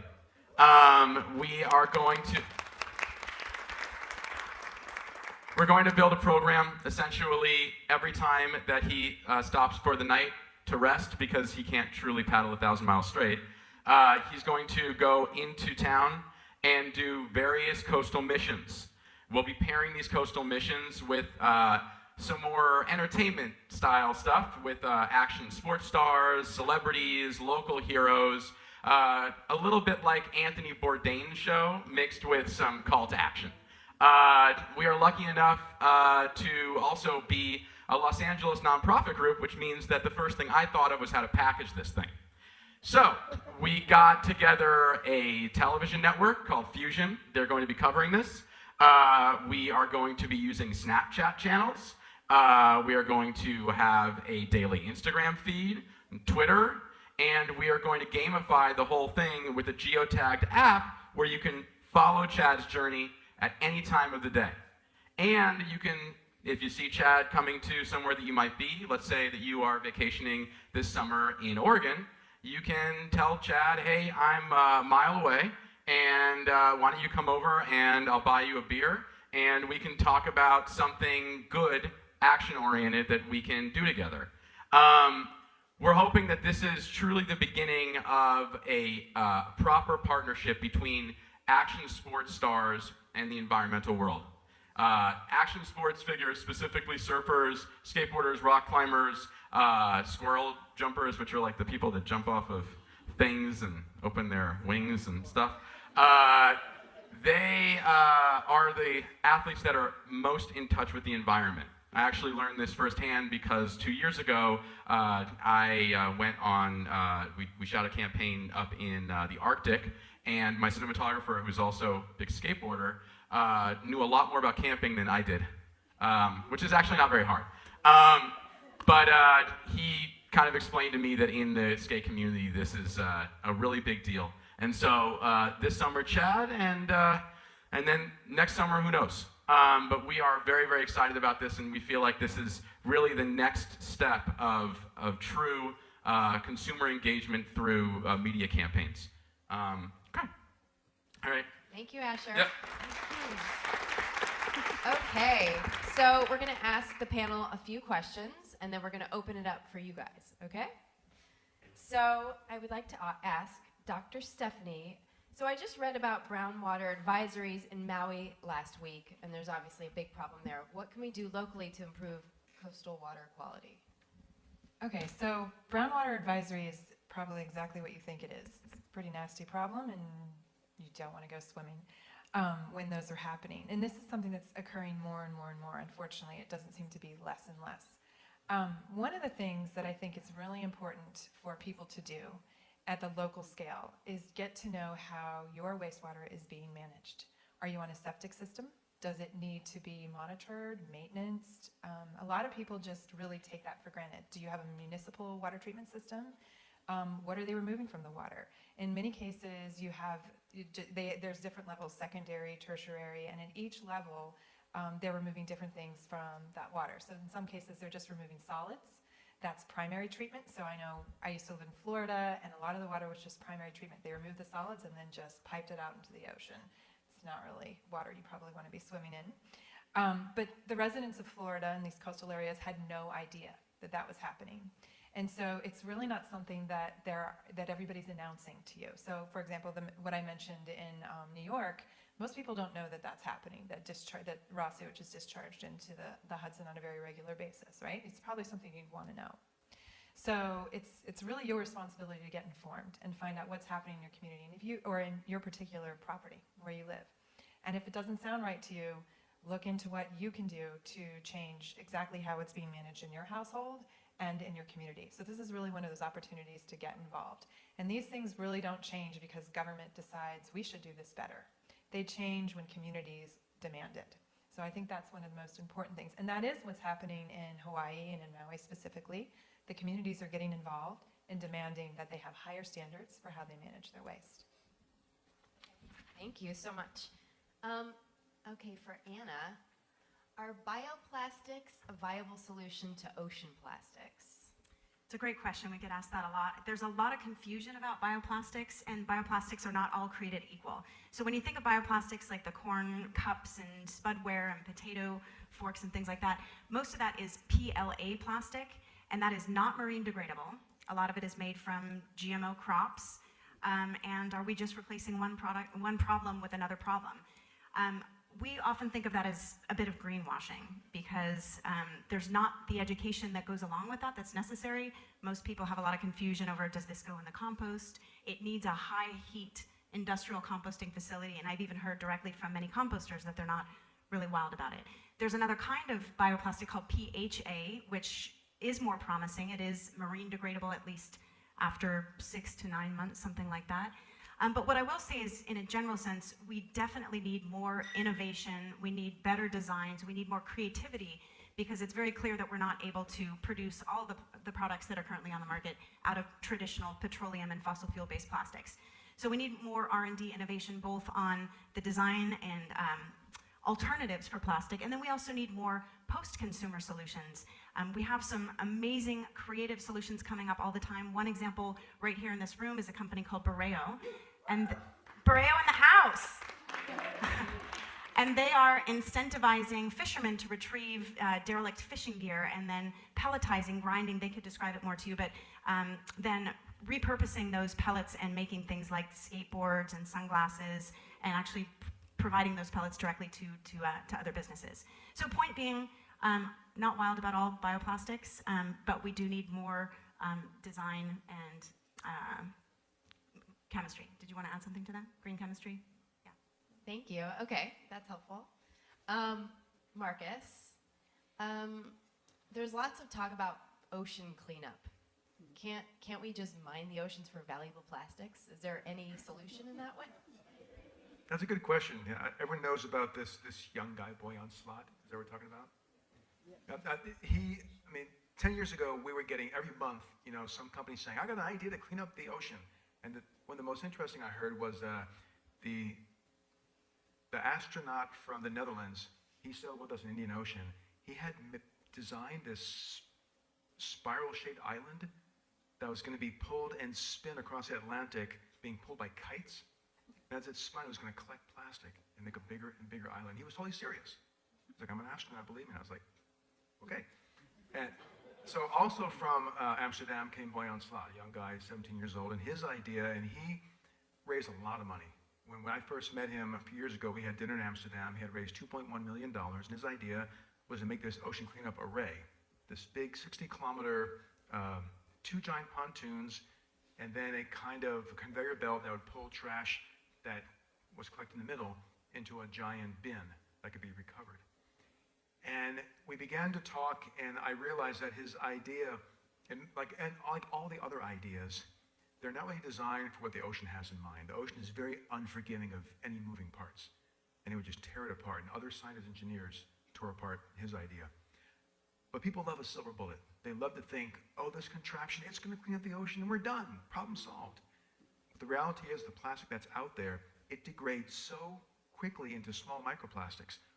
We've never found like whole plastic bags. Almost every bottle we have found is bitten by fish on the outer rim. So all the stuff leaving our coastlines becomes microplastics really fast. So if you're trying to mine in the middle of the ocean, you're going to get mostly the durable things like the buoys and these ghost nets. But what's out in the ocean, it becomes also very toxic very quickly. So we have one colleague, Chelsea Rockman, who sailed with us in the South Atlantic. She wrote a paper arguing that we should call ocean plastic a hazardous substance because of how toxic it is. So although maybe you could go get some of it and go walk on the beaches in Hawaii and pick up, tons and tons of trash, the reality is it's toxic stuff that really has no value. The plastic industry, and if you walk on the beaches here in California, they put on the beaches these ads that say plastics too valuable to waste. Ocean plastics are too wasteful to value. So there's really no point in going on the ocean. But then people always ask, what about what's out there? The ocean is so dynamic, it's kicking it out. I think efficient recovery along coastlines is a way to keep it from washing back in, pick that stuff up. What's out there now, we have to live with the fact that microplastics are going to settle and become this permanent layer in the abyss, in that layer of sediment. If we can stop adding more, that's the ultimate fate. But stopping adding more is where our focus should be. Thank you. So now I just want to open it up to some questions in the audience. The mic. Is there another Do we mic? have Where's Haley? runners? Is there? Okay. Well, we've got do we have, some- I think we. Well. Oh. I'd like to ask Dr. Erickson if you could please talk a little bit about bioaccumulation and how toxic particles and microplastics work their way up the food chain. Sure, that's a very good question. So bioaccumulation, biomagnification, it happens with other chemicals as well as what sticks to microplastics. So what sticks to microplastics are the same things that you found in your body. Remember we did that study before we had our child. You had your blood analyzed and we found PCBs, DDT, PAHs, flame retardants. They're the same things we find on plastics as well. And those things, they migrate up the food chain. And as you said, little fish eat big fish, eat bigger fish. We're going to go to the Arctic this coming August, and reading up about beluga whales and how there are hermaphroditic whales based on the biomagnification of toxins at such high levels, it affects the differentiation, the sexual differentiation of the young whales as they're developing. So the biomagnification, it's a huge issue for the top apex carnivores in the oceans and our bodies as well. And it's not just the top predators. You see that in things like conch in the Caribbean. They're starting to see their reproductive capabilities and characteristics changed just by being exposed. So it starts early. Next question. Right here. Yeah. Here. I guess this is for Five Gyres. You talked a little bit about design and packaging. Wonder how much you've dug into that, and do you know about a group called Green Blue and their Sustainable Packaging Coalition? Because they've done a lot of work with industry stakeholders who are interested in designing for sustainability. So the other piece of that is what can people do, individually and collectively. I'm kind of a nut about packaging. For instance, you can buy, vitamins from Trader Joe's, and the bottle's this big, but the product is this big, or cat food, and you got this big of a bag, but this much product. So the California legislature has punted on this issue in 2013. Tim might know what I'm talking about. Okay, but so I think it's probably not something that the legislature is going to go after, but people could say, go to Trader Joe's and say, look, this is ridiculous. Why we only want this much, packaging for this much product? And any, sort of forward-thinking, firm like Trader Joe's could make a, public relations victory out of this and say, hey, we've gone sustainable, we're reducing our packaging. You still have 1,000 of your, vitamins, but the packaging is just as big as the vitamins are. They can make a huge marketing campaign out of that. And so just, those are some thoughts thrown out there. Well, there were a couple of questions in there. One was, are we familiar with the Sustainable Packaging Coalition? Absolutely. We first learned of them in 2007, and Marcus just had a chance to bring the Camel Bull list directly to the SPC and debate a gentleman who's fighting hard to bag the ban, right? Yeah, not ban the bag, but bag the ban. and you can talk more about that. But in terms of what can the everyday person do, I would say the everyday person can exert tremendous leadership, but in collaboration. So we're talking about both what can the everyday person do to pressure or encourage companies to follow suit, get involved with extended producer responsibility. And to that end, I would say join groups like the Plastic Pollution Coalition, Five Gyres, Heal the Bay, because we're only going to solve this problem if we work collaboratively. Things like pressuring Trader Joe's and even going higher up, pressuring some of the producers of packaging to adhere to a circular economy, to cradle design. And that's a dialogue that's happening right now. And then of course on the just individual level, looking carefully at the packaging purchases and the consumer products that you do buy and being more mindful, but that alone is not going to solve the issue. It's only really scalable if we act in collaboration.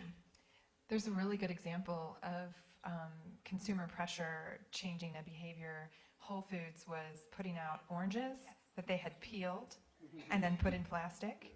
And when people saw this, they started posting on, social media like crazy, and it immediately had a response from Whole Foods. They immediately felt, I'm sure, ridiculous. Why do we need our oranges peeled for us and then wrapped in plastic? They're already in a perfectly good wrapping. So, right, exactly. Why? I know, and I buy them because I know, but it really is that it's like, well, this is how they're coming, but that is a great way, and we do also have the power of social media to pressure when we see something that is so absurd, and we have to use that tool. It's become an incredibly powerful tool. Yeah, just to jump right in there for a second. I'm not here now because I'm just helping with this.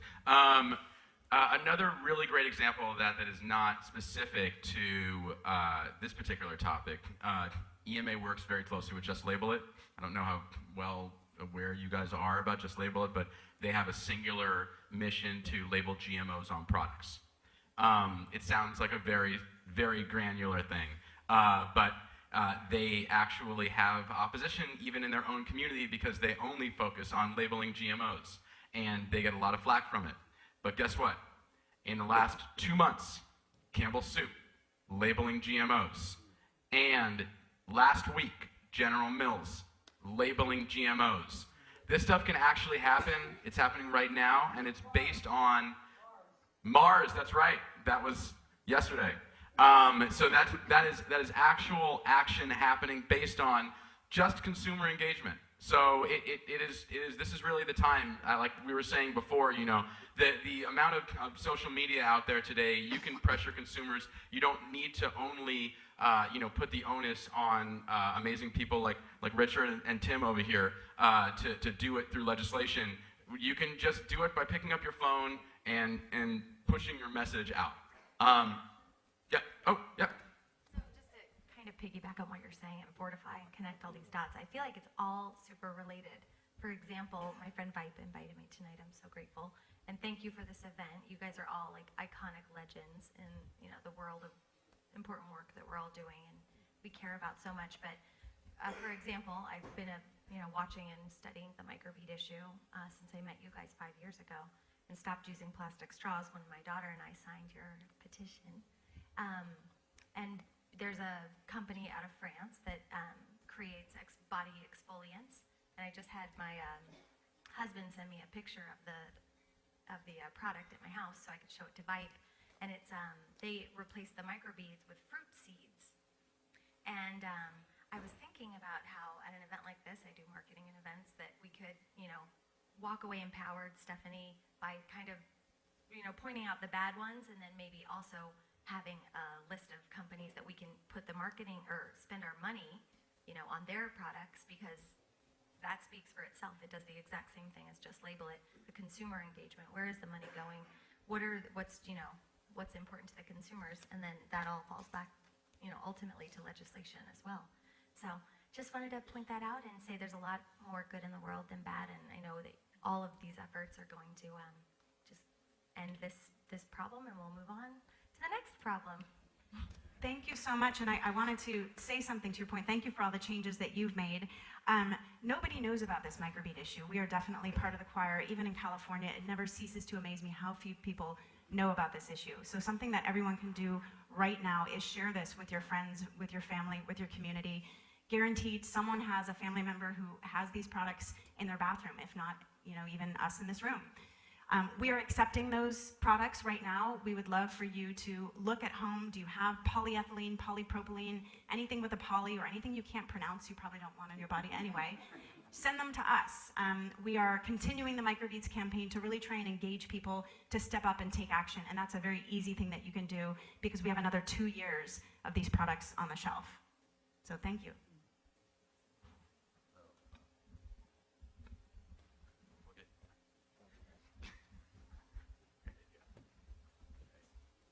Thanks. I had a question. I just noticed in the video that you showed, the most shocking thing is that PG&E is allowed to pump 300 tons of chemicals without any oversight. How is in California, which is the most liberal state in the United States, how is that possible that huge companies like that are allowed to function in a way that is so egregiously disappointing and that harms the environment, and that there's no oversight at a government level, even in the most liberal state in the union? Lots of lobbying and campaign contributions make all that stuff happen. Money. I mean, we talk about how, I think you were mentioning there's a few organizations saying dedicate 1% of your funding to we're saying that. campaign finance reform. No, we have this idea we've been talking about for a while that really, no matter what your issue is, whether it's climate change or plastic pollution or raw sewage, it's really our voting structure and lobbying power that is the ultimate barrier. But we have to keep chipping away at these battles and get people engaged, get people stepping up on social media and joining campaigns and really exerting leadership. But the question was, how were they allowed to put these out in the first place? Yeah, how are they allowed to do that in the first place? That's a great question. Yeah, I mean, I'm not a Californian, so I don't know specifically what's happening there, but I am aware of other companies that get exemptions to the Clean Water Act through what you've described, powerful lobbies and getting engaged in that way. It's always shocking when you discover that that's happening, because what's the point of the Clean Water Act if people can get exemptions? So yeah, I mean, this is something to get where you really want to get involved politically. Tim, do you want to say a word about that? Yeah, I would, because it's a lot of things. Good. One of the things that people tend to forget is the power of the lobbyists, and we talked about it with the plastic bags and everything, and Richard talked about it when he was talking about microbeads. The power of them not just to come after your bill and kill it when you try to do these things, but the knowledge is out there that they're going to come after something else that you really care about. And in the propositions, it's very much that way. You may have an education proposition, a tax or something that you really, really want to get through. And you're afraid, and you know that if you push something against a chemical company, just as a broad swope, they're going to come after that sacred cow of yours. So you don't do it that year. You don't do it that election year because you care more about that proposition than you do about this other. You trade off one for the other. So there's a lot of different things like that that you have to take into account when you're battling these things.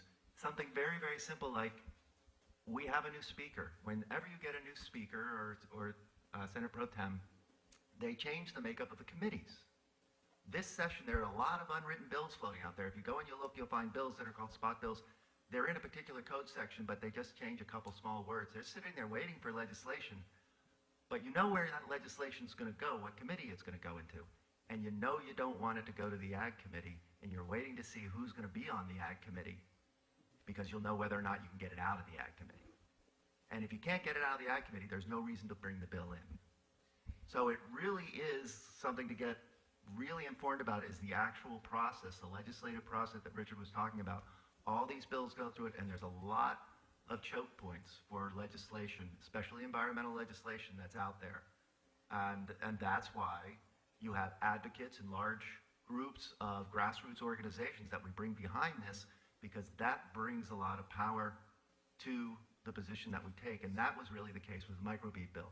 And you saw when it happened in California, it happened across the country all of a sudden, because we are so big. If we can get it done here, that's why they fight us so much. Because if it does happen here, they know the game is up, and they go and they switch it. Same thing with the Orca bill. They saw the writing on the wall. So though that's the way you can get it done, and that's a lot of the doorstops we have in the way trying to get bills through. Thank you. Oh yeah. And then I'll get to that side in one moment. Our objective is to manage to bring more capital in the marine environmental law, because I think that's the tool that we can develop here to give all the organizations on the stage the capability to fight, for example, the lobbyists, to bring also some industry that can help clean up the ocean. Recently, I run through, we are developing financial instruments.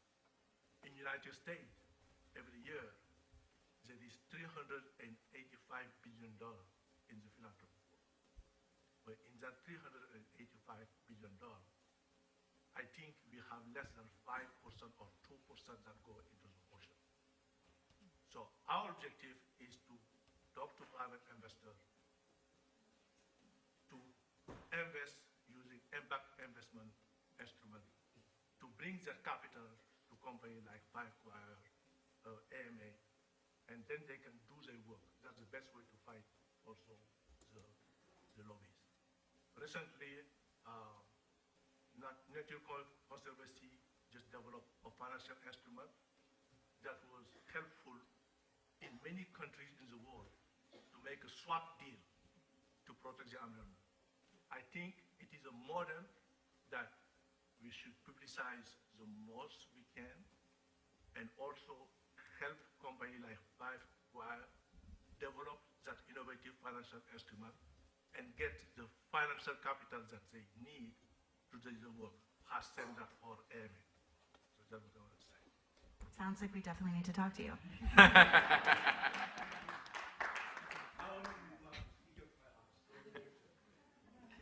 Oh, okay. I'm moving over to that side. Hold on a moment.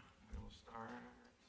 I think we need a benevolent Frank Underwood to get behind the environment. Absolutely, absolutely. Oh, there you go. I'm like a little nervous to talk, but I just figured I'd bring it up. I'm here on behalf of Lush Cosmetics, which I know helped you make that video. And I know that this woman over here brought up how we need to support companies that are supporting environmental causes. And part of my job, and I'm encouraged on a daily basis, is to talk about Five Gyres, which is a company that benefited from our charity pot lotion, which is a lotion that we sell on a daily basis, where 100% of the proceeds go to grassroots charities around the world. For those of you who are not familiar with Lush, it's a company that originated in the UK. We're now in over 49 countries around the world. We have cosmetics products that don't contain microplastic beads because we use all natural alternatives like sugar and salt and almonds that are going to be more beneficial for your skin and are natural, and when they go down the drain, it's okay for them to be in the environment. So we have locations all around LA and all around the country, and I'm very grateful to be here and be paid to come here for this event, just to learn more about Five Gyres and bring that back to my shop, because this is a part of my daily conversation and telling people why microplastic beads are so terrible, and just educate them about what they're using on their skin and how it affects them and how it affects our environment. So yeah, check out Lush. And thank you, Five Gyres, for all your important work. And we really appreciate you at our store in Pasadena, which is where I'm from. And I talk about you guys on a daily basis. So just want to take the Thank you opportunity. so much. We learned a tremendous amount from our partnership with Lush, which grew from a small partnership in 2014 to a much bigger partnership in 2015. We learned a lot about the power of working with friendly companies. Lush had a campaign in all 250 stores across the country to engage customers, to talk about microbeads, to encourage people to take action. So really pairing up with companies that have a marketing budget and sustainable ethics has really been instrumental and quite a learning experience. So thank you so much. All right. Cool. Hey, Mark and Santa. So it seems we're a small subsample of the environmental community in California. And in other words, you're sort of speaking to the choir. How do we engage, say, low-income communities and communities that don't believe that they're affected? That's a great question. There's a project that we're starting to work on right now that we're really excited about as a team, because as we all know, we need more diverse voices in the sustainability movement, and especially in the ocean conservation movement. We've been working for the last 6 months on a new partnership. I think we have some of our partners here in the audience with the United States Forest Service and CSU Chico to work on engaging a more diverse next generation of leaders and advocates who can really plug into campaigns. So this is a pilot project. This is one of the ways that we're addressing that question that you're asking, but to work with a student group called Latinas in Action to give them training, tools, resources, work together with them, and try and scale a program to other universities across the Cal State University system in California.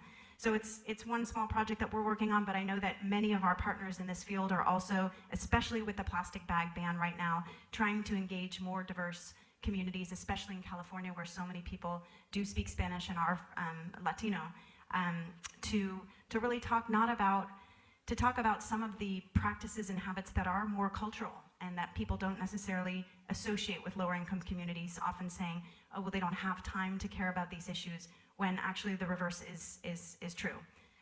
So check back with us in a year and see how the project is going, but we're really excited. And if anyone in the audience has experience or wants to know more about that, we would love to chat with you. Hi, I brought my 3.5-year-old niece here, and she's been very patient. And the reason that I'm bringing that up is because I'm looking at her future. And you spoke about having blood tests done, and you spoke a bit about having children yourselves.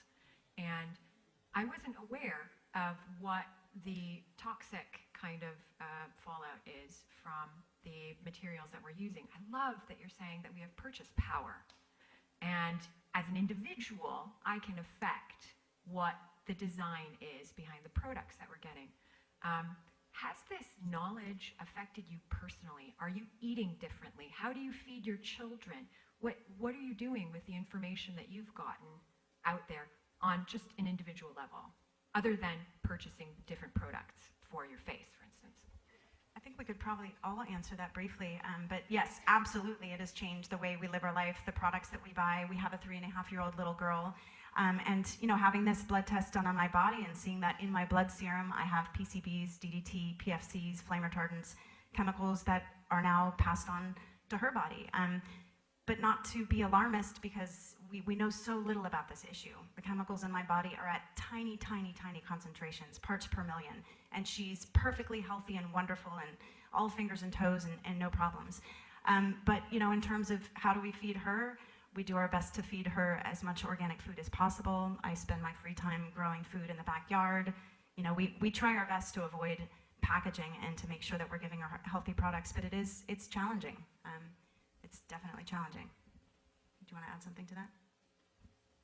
I mean, I think it was a huge surge in a moral impetus for me when we had our daughter to do this kind of work. Because you think of all the statistics out there, like there was one document came out a month ago or 2 months ago, the World Economic Forum put out the plastics economy, and their projections were by 2050 we'll have more plastic than fish in the oceans. And a few months prior to that, a research paper talking about the amount of trash would be in the oceans would really overwhelm our beaches. So there are these premonitions of what the world's going to be like very soon if we don't do anything. And I don't think there's any precedent for what we're up against now. I mean, when I was born, there were 4 billion people on the planet. Now we're pushing 8 billion people. And everyone wants to have the same kind of convenience that we have. New emerging markets in India and Russia and Brazil, they're going to have that convenience. I was just in Brussels. I came home Friday night. I was invited to a conference called Polytalk, put on by Plastics Europe. And it was interesting because the World Economic Forum, their director was sitting next to me on a panel, Andrew Morlet. And after we had our panel discussion, we talked a bit. And I said, in your idea of a circular economy, you're not really pushing for policy that's going to get rid of all the products that are so poorly designed that they dominate the market share. How can you expect a circular economy to thrive? And I realized there's some collusion between them and industry. They don't want to touch the idea of policy. And the whole conference that I was at, put on by Plastics Europe, was the same old arguments. It is the consumer behavior in waste management. Don't touch design. Let us make all the trash we want. And what really stuck in my mind was this prediction by 2050. Well, today they make 311 million metric tons of new plastic a year. That was a 2013 estimate of new plastic. Their prediction is by 2050, making 1.2 billion tons of new plastic a year. And it's a huge contradiction. If you don't have good policy, producer responsibility to get rid of all the bad design, 1.2 billion tons of new plastic each year by 2050, is going to destroy our biosphere, land and sea. So having my daughter and knowing that the best way that you got rid of the best cleanse was to have a child. It's horrible. The predictions are true that we're the doom people here. So Stephanie, help us out with some more good news. Okay, I'm not a doom. I can leave you in tears if you like. I can keep going. So it's true though. The mother dumps all their toxic shit on the kid, and then when she nurses the kid, she dumps more of it. So it's kind of like you're trying to do something good, but at the same time you're wondering if it's a negative. No, I actually, just to answer your question, I've been a scientist for 20 years. I've worked in conservation for most of that time. And it wasn't until I had my first child that I felt like I was an environmentalist. And that may sound crazy because I was doing conservation work up until that point, because I became so aware of all of the toxic things that we expose ourselves to. The thing I got really focused on initially was cleaning products in the house and just recognizing that we're using all this toxic crap to clean our counters that we then put our food on. And from there, I just started thinking about all the other ways that I was exposing my family and my new baby.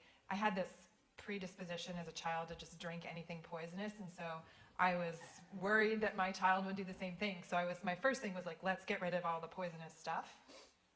But then I started realizing that plastics were a problem, and so I was a complete plastic Nazi. No plastic toys. My mother-in-law was not a fan of that rule and didn't really respect it. And so that's been a continued source of contention over the last decade. But no plastics, and until Legos. My husband was a really big fan of Legos, and so but now Lego is looking at changing how they make it so that $1 billion make the investment Legos, right? in new design. It's a huge deal. They're recognizing their contribution. But the thing that I came across again is like there's a moral question here. So I eliminated plastics from my household with my children, especially when they're in that sucking age, eating everything. I really felt like that wasn't safe. But then what do I do with it? I couldn't recycle it, so I give it away, but then there's some other poor kid that gets exposed to it. So it's really, again, that fact that it exists at all, that it's being produced, and what do we do with it? If we don't buy it, if we don't use it, where does it go? It goes somewhere, it affects somebody else. And so I think, for me, it comes back to, yes, the consumers play a really big role, but we also have to work really closely with industry and work with manufacturing processes and get them to understand that there isn't a limitless supply of the materials they need to use to make plastics. We're talking about petrochemicals here. So they also have to look out into the future and look at sustainability of their businesses, and they have to start thinking about how they need to do this better, knowing that there's going to be this continued demand for better, safer products. But I do think having children just completely changes your perspective and what you expose them to. We don't really have time for any more questions out here, but we will be outside with coffee and dessert to answer all of your questions. Excuse me? Yeah. I'm so sorry. I know everyone's eager to get home, but I just have a really important question. I think it's perfect to end on. But I'm not someone that's been to something like this before. Neither has my friend. And this was wildly informative. And you said, please come take pictures. Please share this on social media. Is there a specific website or a list or something that we can help spread the word with to, I'm sure everyone in this room has at least 100 Facebook followers. Is there something specific that we can share? Definitely. Yes. We'll go down the panel and I'll give you all of our information. The whole point of the speaker series and the reason why we're doing it, we're going to do the YouTube and the podcast, and we're going to continue doing these, is so that people get educated that might not know this stuff from before. And we're going to use social media to get all this stuff out there. On the EMA side, you can tag @green4, the number 4 Emma, EMA, on Instagram. And you can go to greenforemma.org. We have a whole section for our speaker series there. Steph? We're at nature_.org on pretty much every channel. There you go. And we're 5gyres.org, Facebook, Instagram, and we'd love to chat with you afterwards because that was a great question. And then before we say any other closing thoughts, I just want to thank Amy Smart. Yes. Thanks. She did a great job moderating as our first celebrity moderator, and we love her very much. Any closing thoughts?